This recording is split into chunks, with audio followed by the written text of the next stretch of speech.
I divorced my wife after she got pregnant by another man. Now she wants me back. But what I did next left her speechless. So I'm 32 and I feel like my world is collapsing around me. Amy and I had been married for 5 years, the kind of marriage our friends envied. We met in college, fell in love quickly, and built what I thought was a solid life together. I worked as an architect at a growing firm while Amy taught 3rd grade at the local elementary school.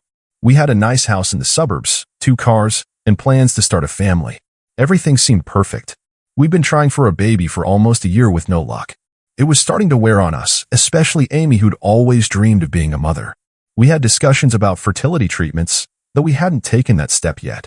Then one day in March, Amy called me at work sounding excited but nervous. "I need to talk to you when you get home," she said. "It's important." I spent the rest of the day distracted, wondering what was up. Had she gotten that promotion she'd been hoping for? Had something happened with her parents? When I got home, I found her sitting at the kitchen table, her eyes red from crying but with a strange smile on her face. "I'm pregnant," she said. I was overjoyed, rushing to hug her, spinning her around the kitchen, laughing like a madman. All our trying had finally paid off. But when I set her down, I noticed she wasn't sharing my enthusiasm. Something was wrong. "There's something else you need to know," she said, not meeting my eyes. "The baby, it's not yours." I felt like I'd been punched in the stomach. Not mine? How could it not be mine? We've been trying for a baby together for months. What do you mean it's not mine? Whose is it then? She started crying then, deep heaving sobs that shook her whole body. It was Jason, she finally admitted. My coworker. It was just one time, a stupid mistake. We were at a conference in Chicago 3 months ago and had too much to drink. It didn't mean anything, I swear. Jason, her fellow teacher, the guy who'd been to our house for dinner parties, who I'd played basketball with on weekends. That Jason. 3 months ago? I said, my mind spinning. You've known about this for 3 months and didn't tell me? I was going to, she said desperately. But then we kept trying for a baby, and I thought maybe it would be yours and none of this would matter. But when the doctor confirmed how far along I was, I couldn't lie to you anymore. I felt numb, disconnected from my body, like I was watching this scene from above. My wife was pregnant with another man's child. She'd been lying to me for months. We'd been intimate dozens of times since her affair, each time she knowing what she'd done while I remained oblivious. Does he know? I asked. She nodded miserably. I told him last week. He doesn't want anything to do with it. He's afraid his wife will find out. Of course he didn't. Good old Jason, willing to sleep with someone else's wife but not man enough to face the consequences. I need some air, I said, grabbing my keys. I couldn't be in that house another minute. I couldn't look at her tear-stained face or think about the life growing inside her, a permanent reminder of her betrayal. Please don't go, Amy begged. We can work through this. Couples survive affairs all the time. I made a terrible mistake, but I love you. We can raise this baby together. I stared at her, incredulous. She actually thought this was something we could just work through? That I would raise another man's child, born of my wife's infidelity? I need time to think, I said and walked out the door. I drove aimlessly for hours, ended up at a hotel near the office. I called in sick the next day and the day after. Amy kept calling, texting, leaving voicemails, alternating between apologies and pleas for understanding. I responded only to say I was safe and needed space. For a week I lived in that hotel room, barely eating, hardly sleeping, just trying to make sense of how my life had imploded so suddenly. I thought about our 5 years together, the plans we'd made, the future we'd envisioned, all built on what I now realized was a fragile foundation. I consulted a lawyer, got the divorce papers drawn up. Michigan is a no-fault divorce state, but adultery can impact property division and spousal support. Not that I cared about the money. I just wanted out. When I finally returned home, Amy had clearly been holding out hope that I'd forgive her. She'd cleaned the house, cooked my favorite meal, even bought tickets to a concert we'd talked about months ago. Her face crumpled when she saw my expression. I've filed for divorce, I said, setting the papers on the table. Amy's face went white. You can't be serious, she whispered.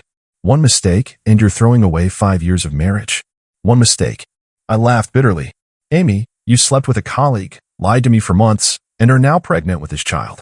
That's not one mistake. That's a series of deliberate choices you made. I know, she cried. I've been horrible, but please give me a chance to make it right. We can go to counseling. I'll do anything.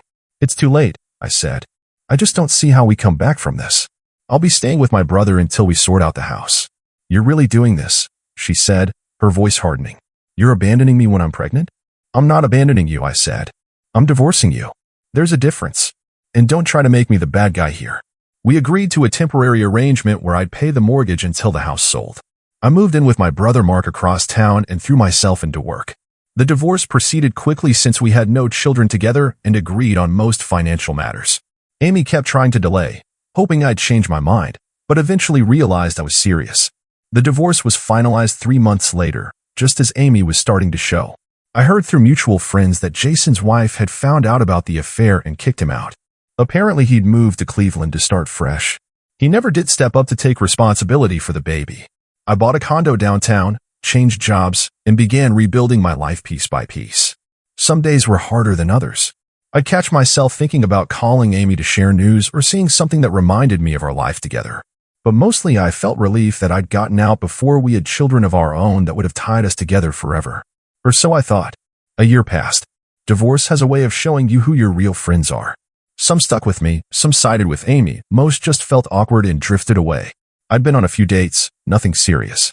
Mostly I focused on my new job at a smaller, more innovative architecture firm where I was given creative freedom I'd never had before. I met Sarah at a charity event for the Children's Hospital. She was a pediatric nurse with an easy laugh and zero drama. We hit it off immediately, talking until the venue staff started stacking chairs around us. She was divorced too, although her story was less dramatic.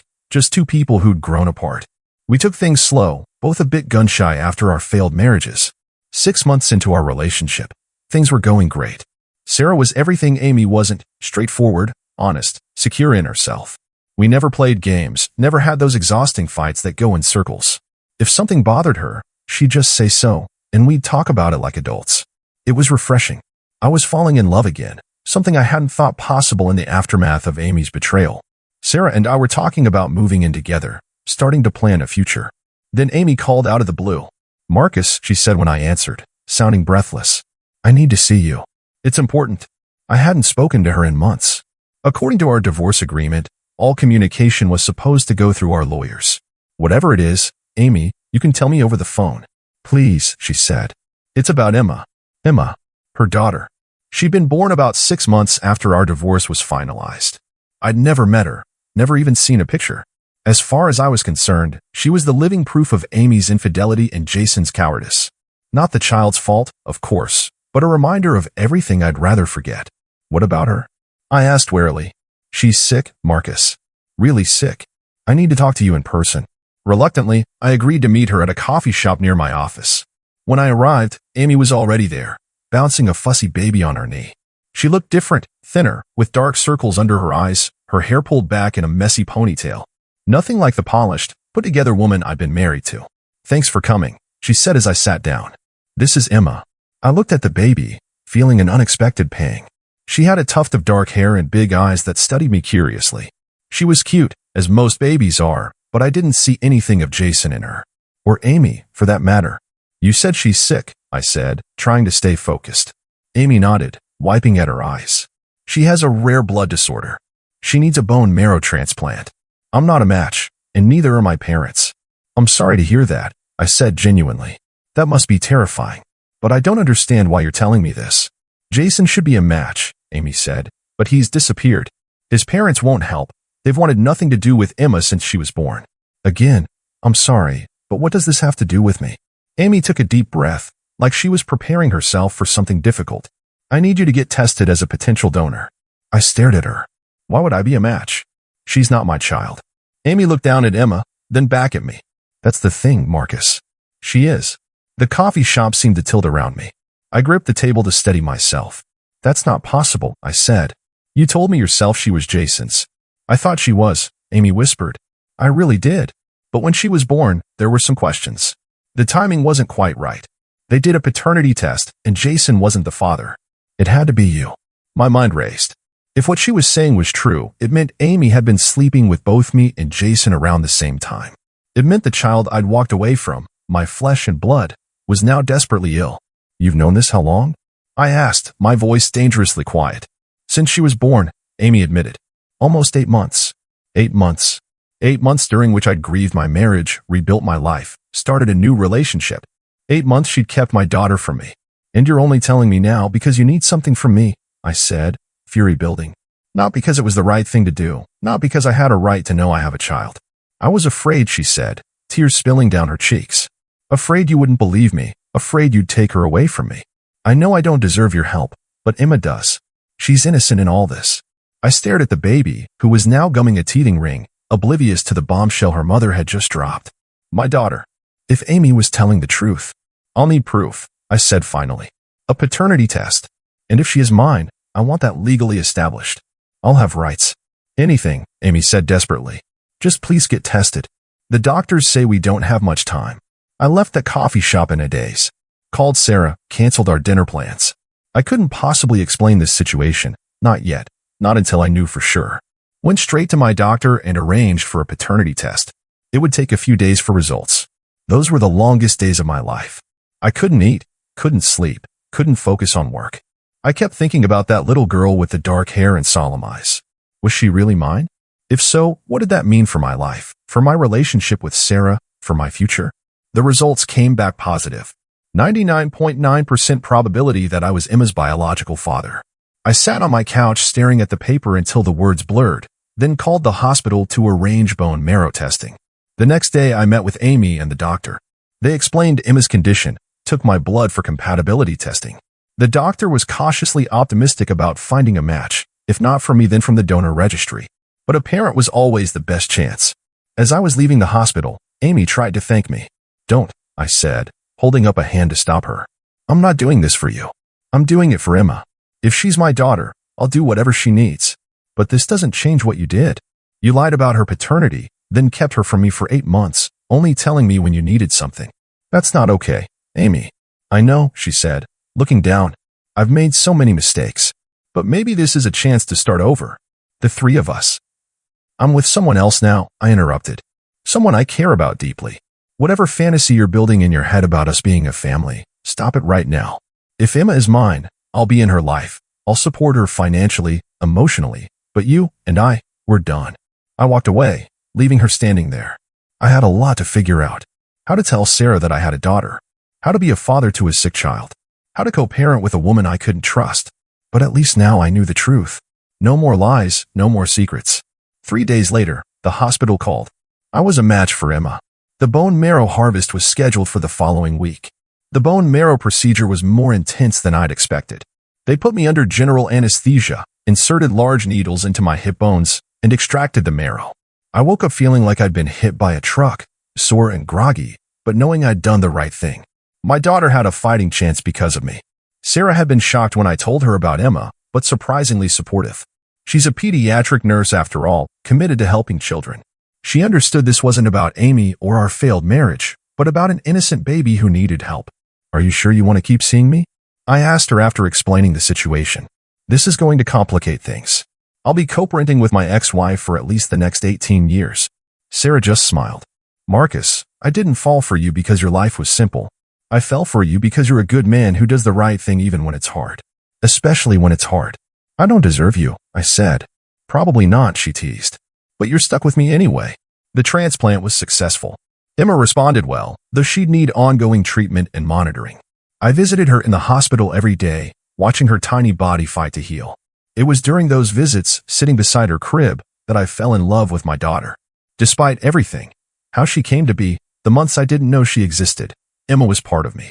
I made her a silent promise that I would always be there for her, no matter what. Amy and I established an uneasy truce for Emma's sake. We worked with lawyers to formalize a custody arrangement, though it would be modified until Emma was fully recovered. I paid child support, backdated to her birth. Amy apologized repeatedly for keeping Emma from me. I acknowledged her apology but made it clear I wouldn't forget what she'd done. As Emma's health improved, she began showing more of her personality. She was stubborn, determined, with a belly laugh that could light up a room. Sarah came with me sometimes to visit, forming her own bond with Emma. Amy noticed, of course. At first, she was cold towards Sarah, clearly threatened by another woman in Emma's life. But Sarah's genuine care for Emma eventually won her over, at least enough for civil interaction. Then one evening, as I was getting ready to leave after a visit, Amy asked if we could talk. We sat at her kitchen table like we had the night she'd told me about her affair, the night that ended our marriage. It felt like a lifetime ago. I've been thinking about us, Amy said. About our family. We're not a family, I corrected gently. We're co-parents. There's a difference. But we could be, she insisted. These past weeks, seeing you with Emma, watching how good you were with her, it's reminded me of why I fell in love with you. I shifted uncomfortably. Amy, I'm with Sarah now. But you have a history with me, she argued. We built a life together once. We could do it again. For Emma's sake. Don't you want her to have both her parents together? It was the lowest blow, using our daughter as emotional leverage. The old Amy peeking through the contrite facade. Emma will have both her parents in her life, I said firmly. But not together. That ship has sailed, Amy. I've moved on. To her, she said scornfully. You hardly know her. I know her better after 6 months than I knew you after 5 years, I countered. She's never lied to me, never betrayed me, never used our child as a manipulation tactic. Amy's eyes filled with tears. I've changed, Marcus. The affair, Emma's illness, everything has changed me. I know I hurt you, but I still love you. I've always loved you. I stood up, gathering my things. I'm not having this conversation, Amy. I'll see you Friday when I pick up Emma. Just think about it, she pleaded. We could be a real family. I drove home troubled by the interaction. I should have known Amy wouldn't give up so easily. She'd never accepted responsibility for her actions, always finding ways to justify or minimize them. Now she was using Emma in an attempt to win me back. I needed to shut this down clearly and definitively before it got out of hand. The opportunity came sooner than expected. The next day, Amy called saying Emma was running a fever and asked if I could come over. I rushed to her house, worried about my daughter's health after her transplant. Sarah offered to come too, given her medical background, but I told her to stay home, not wanting to create tension. When I arrived, Emma was napping peacefully, no sign of fever. Amy welcomed me wearing a dress I recognized from our marriage, her hair and makeup done. How's Emma? I asked, immediately suspicious. Better, she said. Her fever broke. She's just sleeping it off. I checked on Emma, who was indeed sleeping soundly, her forehead cool to the touch. When I returned to the living room, Amy had opened a bottle of wine, poured 2 glasses.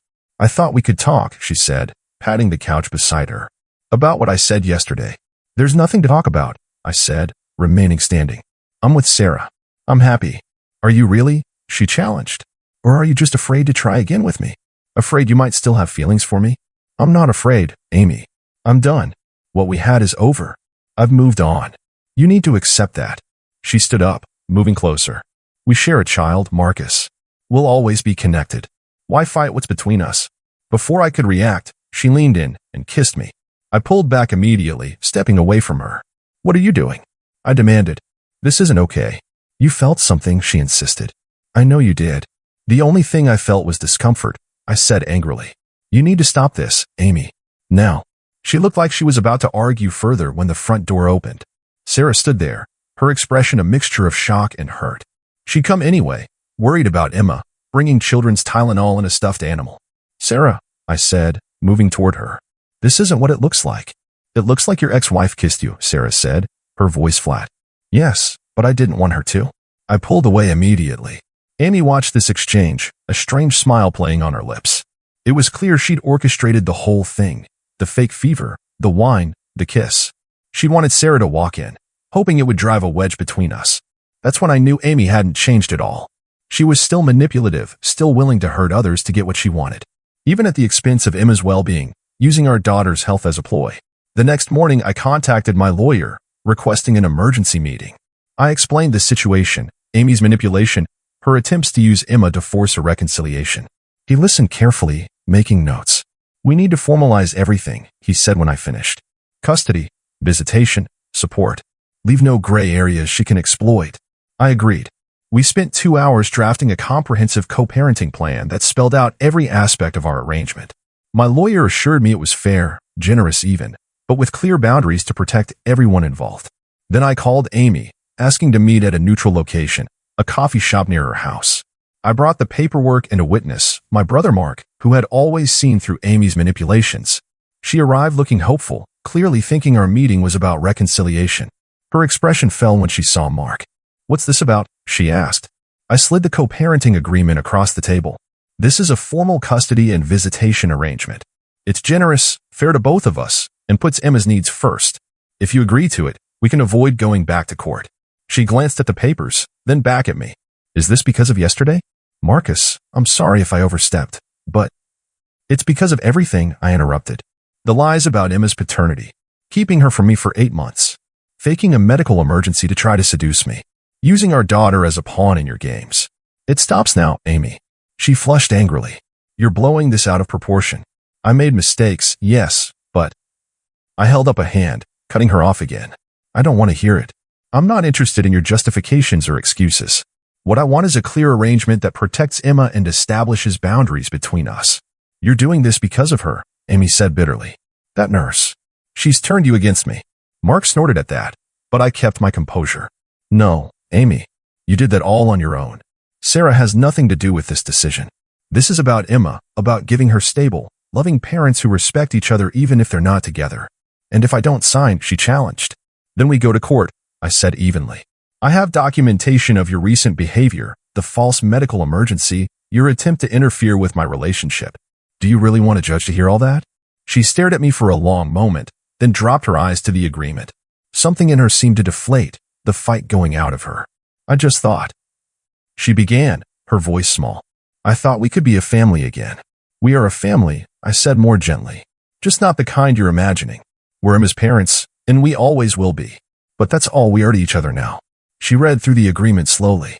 It was fair, even generous, giving her primary physical custody with liberal visitation for me, provisions for holidays, birthdays, special occasions. I'd pay child support above the required amount, plus contribute to a college fund for Emma. All I asked was respect for boundaries and honest communication. After what seemed like an eternity, Amy picked up the pen and signed her name on each marked page. Mark witnessed the signatures. It was done. I have one more thing to tell you, I said as she prepared to leave. Sarah and I are getting married. Amy's head snapped up, her eyes wide with shock. But it's only been a year and a half since our divorce, I finished for her. I know. But when you find the right person, you know. The person who supports you, respects you, is honest with you.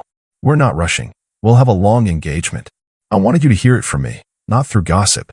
She was silent for a moment, absorbing this. Then to my surprise, she nodded slowly. I hope she makes you happy, she said finally. You deserve that. It was the first genuine, selfless thing I'd heard from her since this whole ordeal began. Maybe, just maybe, she was capable of change after all. 3 months later, Emma celebrated her first birthday. Her health was much improved, though she'd need monitoring for years to come. Amy and I managed a civil celebration, both of us plus Sarah, my family, Amy's parents. No tension, no drama. Just people who cared about a little girl marking her first year of life. As I watched Emma smash cake into her mouth, I felt a profound sense of peace. The path to this moment had been unimaginably difficult, full of betrayal, pain, and heartbreak. But it had led me to my daughter, to Sarah, to a deeper understanding of myself and what I wanted from life. Sarah came to stand beside me, slipping her hand into mine. Our wedding was set for the spring, simple, intimate, with Emma as our flower girl. Amy had accepted the invitation, surprising us both. Worth it? Sarah asked, nodding toward Emma, who was now wearing more cake than she'd eaten. Every bit, I said, squeezing her hand. Even the hard parts. Amy caught my eye across the room, gave me a small smile. Not the manipulative one I'd come to dread, but something more genuine, more mature. We'd never be friends, but we'd found a way to be parents together, to put Emma first. Sometimes life's greatest gifts come disguised as its greatest trials. Emma, my beautiful daughter born of betrayal, had ultimately led me to healing, to Sarah, to the family I was meant to have. Not the one I'd planned, but the one I needed.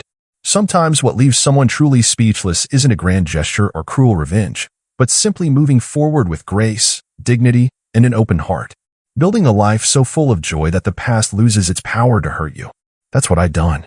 And watching Amy's face as she witnessed the happiness she'd nearly destroyed, I knew she finally understood what she'd lost, not me, but the kind of love built on trust, respect, and honesty. The kind that endures.